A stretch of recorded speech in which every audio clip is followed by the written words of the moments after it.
आउज़ बिल्लाहि मिनश शैतानिर रजीम बिस्मिल्लाहिर रहमानिर रहीम। नाज़रीन, प्रोग्राम दायरा कानून के साथ आपका मेज़बान सैयद इफ्तिखार अली तैयब एडवोकेट हाज़िर खिदमत है। नाज़रीन, आज का ये प्रोग्राम जो है, आज का मौजू जो है वो है इस्तिग़ासा, प्राइवेट कंप्लेंट। ज़ाब्ता फ़ौजदारी में सेक्शन 200 है,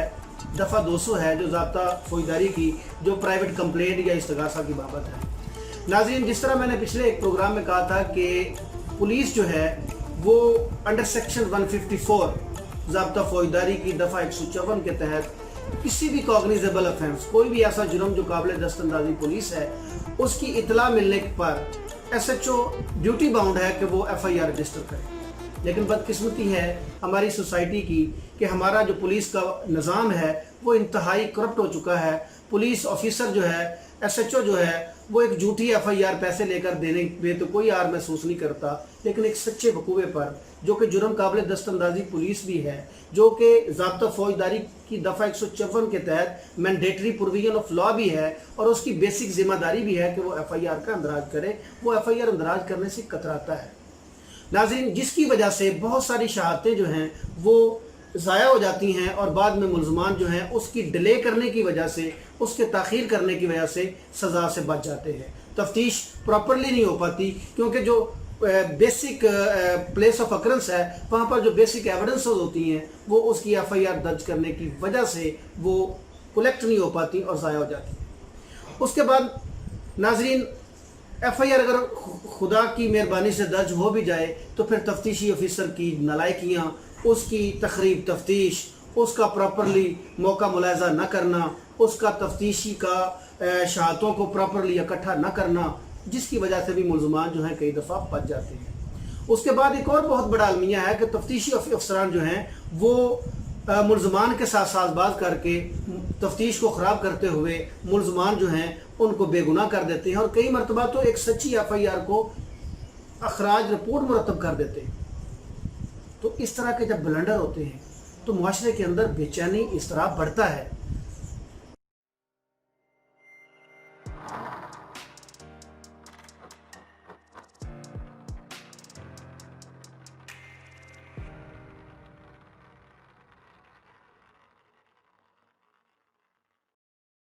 जिस एक गुनहगार को छोड़ दिया जाएगा और एक बेचारा जो अगरीब पर्सन है, मुतासरा शख्स है, जिसको हम मुद्दई कहेंगे, मुस्तगीस कहेंगे, कंप्लेनेंट कहेंगे, जो मुतासरा है, जब उसको इंसाफ इन इदारों से नहीं मिलेगा तो फिर वो बदअमनी की तरफ जाएगा। वो बेचैनी और इज़्तिराब का शिकार होकर खुद अपने हाथों में कानून लेगा। कानून का तालिब इल्म होने के नाते मैं किसी भी ऐसी बात को कभी भी सपोर्ट नहीं कर सकता कि कोई शख्स जो है वो इस मुआशरे के अंदर, पाकिस्तान के अंदर, वो कानून हाथ में ले। तो कानून का तालिब इल्म होने के नाते मैं आम आवाम में ये आगाही देना चाह रहा हूँ, आम आवाम को बतलाना चाह रहा हूँ कि अगर कोई इदारा आपकी बात नहीं सुनता, अगर आपकी प्रॉपर दादरसी नहीं करता, तो क्या हमें हथियार उठाने चाहिए या मुतबादल हमें दादरसी ढूंढनी चाहिए? तो नाज़रीन, जिस तरह मैं अर्ज़ कर रहा हूँ कि जब FIR दर्ज ना हो, जब FIR दर्ज होने के बाद तफ्तीशी प्रॉपरली तफ्तीश नहीं कर रहा और उसकी शहादतों को ज़ाया कर रहा है या मुल्ज़मान से साज़बाज़ हो चुका है और उनसे वो रिश्वत लेकर उन मुल्ज़मान को जो गुनाहगार हैं उनको छोड़ देता है या इवन अदरवाइज़ वो FIR को ही खारिज कर देता है, तो मुस्तगीस के पास, कंप्लेनेंट के पास, मुद्दई के पास एक दादरसी मुतबादल जो है वो आज मैं डिस्कस करना चाहता हूँ, जिसका नाम है इस्तिग़ासा, जिसको हम अंग्रेज़ी में कहेंगे प्राइवेट कंप्लेंट। ये भी एक तरह से मुकदमा ही है। जिस तरह हम एक FIR दर्ज करते हैं, उसकी करवाते हैं, उसके बाद पुलिस वाले उसकी तफ्तीश करते हैं, तफ्तीश करने के बाद 173 की रिपोर्ट जो है, चालानी रिपोर्ट जो है, वो तफ्तीशी ऑफिसर मुरतब करने के बाद मुकदमे को अदालत में मैजिस्ट्रेट के सामने पेश करता है और मैजिस्ट्रेट सेक्शन 190 के तहत उसके ऊपर कॉग्निजेंस लेता है। 191 और 192 के तहत उनको वो मुलाहिजा करने के बाद अगर उसकी खुद इख्तियार समाअत में वो मुकदमा है तो वो खुद उसकी समाअत का आगाज़ करता है और अगर उसकी इख्तियार समाअत में वो नहीं है तो फिर वो मुतलका कोर्ट, डिस्ट्रिक्ट कोर्ट है, सेशन जज है या दीगर मजिस्ट्रेट हैं, उनके पास वो मुकदमा वगैरह समाअत भिजवा देता है। सेम उसी तरह नाजरीन, सेक्शन 200 में एक मुतबादल दादरसी दी गई है जिसको प्राइवेट कंप्लेंट का नाम दिया गया है। कोई भी शख्स जिसको पुलिस दादरसी नहीं देती या वो पुलिस के पास नहीं जाता تو وہ سیدھا کسی میجسٹریٹ کے سامنے چلا جاتا ہے اور اس میجسٹریٹ کے سامنے جا کر وہ اپنی سٹیٹمنٹ ریکارڈ کرواتا ہے۔ انڈر سیکشن 200 ضابطہ فوجداری، سیکشن 200 ضابطہ فوجداری کے تحت میجسٹریٹ جو ہے وہ باؤنڈ ہے اس کا سٹیٹمنٹ ریکارڈ کرنے کا۔ اگر تحریری انداز میں تحریر کی صورت میں وہ استغاثہ پیش کرتا ہے، وہ تحریر پیش کرتا ہے، تو میجسٹریٹ از ڈیوٹی باؤنڈ کہ وہ اس کو تھورلی ایگزامن کرے، اور اگر وہ وربلی آ کے کورٹ کے سامنے میجسٹریٹ کے سامنے اپنی سٹیٹمنٹ دیتا ہے تو دین بھی میجسٹریٹ از ڈیوٹی باؤنڈ کہ وہ اس کو ریڈیوس کرے ان رائٹنگ، اس کو تحریر میں لائے، اس کی گفتگو کو آن اوتھ لکھے گا، اس کے بیان کو آن اوتھ لکھے گا، حلف کے اوپر لکھے گا، اور اس کے نیچے وہ اس کمپلینٹ، اس مستغیث کا سائن اور انگوٹھا بھی کروائے گا اور ساتھ اپنے سائن بھی کرے گا۔ یہ ہے سیکشن 200 کہ پرائیویٹ کمپلینٹ کی صورت میں اس میں پولیس کا کوئی کردار نہیں ہوگا۔ اس میں ایک کمپلینٹ سیدھا میجسٹریٹ کے سامنے جائے گا، اپنی کمپلینٹ جو ہے وہ اس کے سامنے درج کروائے گا اور وہ اس کو درج کرنے کا پابند ہے۔ اس کے بعد ناظرین سیکشن 201 یعنی سیکشن 201 میں ضابطہ فوجداری کی جو دفعہ 201 ہے، اس میں استغاثہ اگر تحریری صورت میں ہے اور جس میجسٹریٹ کے سامنے اس نے پیش کیا ہے اس میجسٹریٹ کی وہ اختیار سماعت میں نہیں آتا، تو میجسٹریٹ اس کو وہ استغاثہ تحریر جو ہے وہ ریٹرن کر دے گا، اس کے اوپر اپنی انڈورسمنٹ کرے گا، انڈورس کرنے کے بعد وہ تحریر جو ہے اس کو واپس کر دے گا اور اس کو کہے گا کہ متعلقہ میجسٹریٹ یا متعلقہ کورٹ کے سامنے جا کر یہ پیش کریں۔ اور اگر وہ زبانی ہے، تحریری شکل میں نہیں ہے، تو دین وہ میجسٹریٹ جو ہوگا وہ اس کو ڈائریکشن دے گا کہ آپ کا جو کیس ہے وہ فلاں میجسٹریٹ کی زیر اختیار سماعت میں آتا ہے، آپ وہاں پہ جا کے پیش ہوں۔ تو ناظرین اس کے بعد ہے سیکشن 202 دفعہ 202۔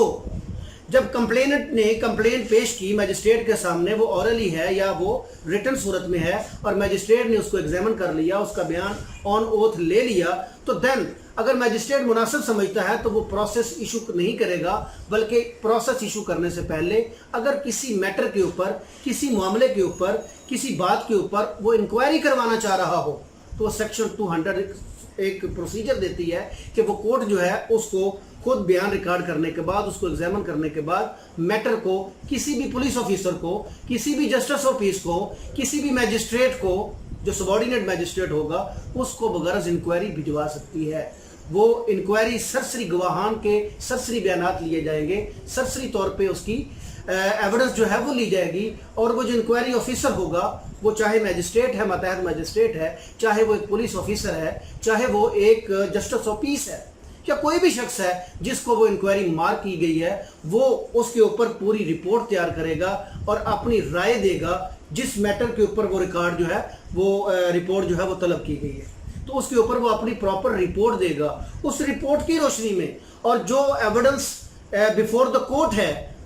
بیفور دا میجسٹریٹ ہے یا بیفور دا کورٹ ہے، جو کورٹ اس کو سماعت کر رہی ہے، وہ اس کو دیکھنے کے بعد، پیروز کرنے کے بعد انڈر سیکشن 203 آف CRPC ضابطہ فوجداری کی دفعہ 203 کے تحت میجسٹریٹ اگر دیکھتا ہے یا کورٹ اگر دیکھتی ہے کہ اس استغاثہ میں، اس پرائیویٹ کمپلینٹ میں sufficient material is not available on the record،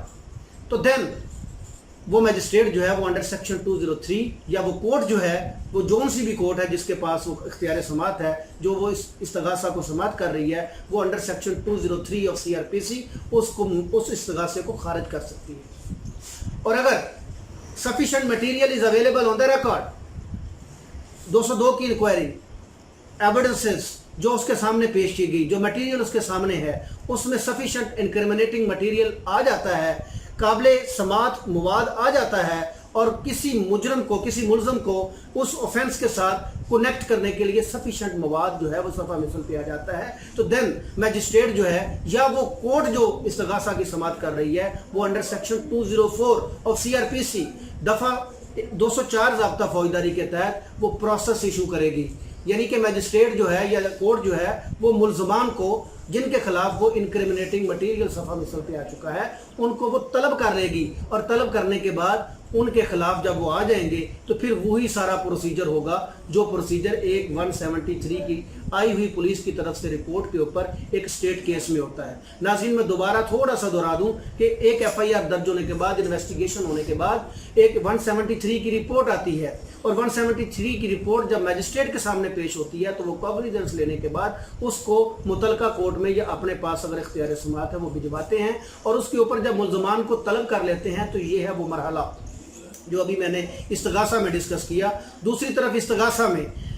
मुस्तगीस का बयान रिकॉर्ड करने के बाद 202 की इंक्वायरी के बाद अगर इस्तगासा खारिज नहीं होता, incriminating material is available on the record, तो देन 204 के तहत प्रोसेस इशू हो जाएगा। जब प्रोसेस इशू हो गया मींस मुल्ज़मान को तलब कर लिया गया, तो फिर जिस तरह 173 की रिपोर्ट वाला जो स्टेट केस था उसमें मुल्ज़मान को तलब किया गया, इसी तरह अब इस इस्तगासे में भी मुल्ज़मान को तलब कर लिया गया। तो अब वो स्टेट केस होगा या वो चलान केस होगा, उसके बाद जितना प्रोसीजर है ट्रायल का वो सारे का सारा सेम होगा। तो नाज़रीन, आज का हमारा ये टॉपिक जो था मैंने आपके सामने अर्ज़ किया। मेरा बुनियादी मकसद जो है वो सिर्फ यही है कि आम आवाम के अंदर मैं छोटे छोटे जो बुनियादी किस्म के मामलात हैं उनके ऊपर शऊर और आगाही दूँ और कानून की वो दफ़ात, कानून की वो गुत्थियाँ सुलझा के अवाम के सामने सलीस करके रखूँ ताकि कोई इदारा जो है ख़ास तौर पे नाज़रीन आपने गौर किया होगा कि मेरी तमाम वीडियो के अंदर पुलिस के अगेंस्ट अक्सर गुफ्तगू होती है। तो नाज़रीन, हमारी इस सोसाइटी के अंदर अगर बदअमनी है, बेचैनी है, इस्तराब है, तो उसमें पुलिस का प्रॉपर वर्क ना करना सबसे बड़ी रीज़न है। क्योंकि अगर पुलिस प्रॉपरली अपनी वर्किंग करेगी, कानून के मुताबिक चलेगी, कानून और ज़ाब्ते को मद्देनज़र रखते हुए प्रोसीड करेगी, तो हमारे मुल्क के अंदर बेचैनी, बेइंसाफ़ी, नाइंसाफ़ी नहीं होगी। तो मैं इसलिए बार बार आम आवाम के साथ पुलिस का जो रवैया है तो उनका एतमाद उठ चुका है। अब पुलिस का नाम सुन के आम शहरी जो है वो थर थर कांपने लगता है। पुलिस की तरफ से अगर एक सिपाही जाके एक तलबी का नोटिस दे दे तो पूरे घर के अंदर परेशानी का सामना होता है। दरअसल उन लोगों को कवानीन का पता नहीं है, उनको अपने हकूक़ का पता नहीं। तो मेरा बुनियादी मकसद और मुतमा नज़र यही है कि मैं उनको, आम आवाम को, उनके हकूक़ की बाबत और कानून की बाबत शऊर और आगाही दूँ, उनको बताऊँ कि आपके ये राइट्स हैं। कोई भी पुलिस ऑफिसर अगर आपके साथ इस तरह से ज्यादती करता है तो उसके मुतवादल आपके पास ये फलां दादरसी है। जिस तरह मैंने कहा कि अगर पुलिस केस में पुलिस जो है वो प्रॉपरली इन्वेस्टिगेट नहीं करती और आपको दादरसी नहीं देती तो इसका मतलब ये नहीं है कि आपको इस कायनात के अंदर, इस दुनिया के अंदर इंसाफ नहीं मिल रहा, बल्कि इसी ज़ाब्ता फौजदारी के अंदर मुतबादल दादरसी का तरीक़ाकार वज़ा कर दिया गया जो मैंने आज आपके सामने रखा। तो नाज़रीन, आज का ये टॉपिक हम इख्तिताम की तरफ जाते हुए मैं आइंदा आने वाले वक्त में जो एक टॉपिक आपके सामने रखना चाहता हूँ वो भी बड़ा आम फहम किस्म का है। हर दूसरा शख्स उसको बोलता भी है, अपनी बातों में, अपनी गुफ्तगू में उसका जिक्र भी करता है, लेकिन वो है क्या, उसके बारे में इन डिटेल जब मैं डिस्कस करूंगा तो मालूम होगा। हर बंदा कहता है जी मैंने तो सेल्फ डिफेंस में ये किया, फलां ने तो सेल्फ डिफेंस में ये किया। तो नाज़रीन, वो सेल्फ डिफेंस है क्या, उसके ऊपर हमारा कानून क्या कहता है, हमारा लॉ जो है उसका प्रोसीजर क्या कहता है, ये हम अगली वीडियो में इंशाल्लाह डिस्कस करेंगे। तो नाज़रीन, आज के इस टॉपिक के बारे में, आज की इस वीडियो के बारे में अगर आपको कोई राय देना मकसूद हो तो